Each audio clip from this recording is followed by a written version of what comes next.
నమస్కారం అండి అందరికీ. నా పేరు వర్ష. వెల్కమ్ టు మై ఛానల్ అమ్మ ముచ్చట్లు అండ్ స్ట్రగల్స్. ఇది మా ఇంట్లో ఈరోజు లంచ్ అండి. Gongura egg curry, white rice, chapati and aloo fry.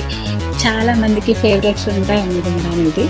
Gongura egg curry అయితే నేను ఫస్ట్ టైం ట్రై చేశాను. అది కూడా యూట్యూబ్ నుండి చూస్తే అండ్ చాలా ఎక్సలెంట్గా కుదిరింది. టేస్ట్ అయితే అదిరిపోయాయి అనమాట.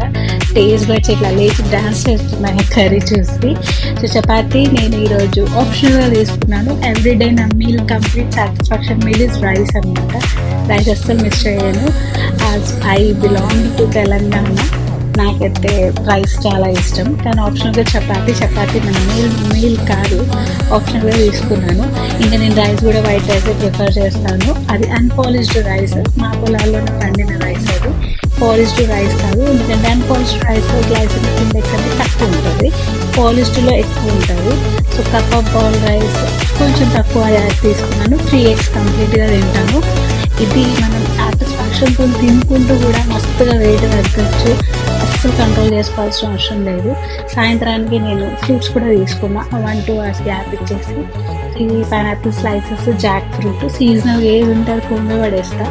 నాకు మాత్రం ఈరోజు ఇవి ఉన్నాయో నాకు దొరికాయి. ఇవి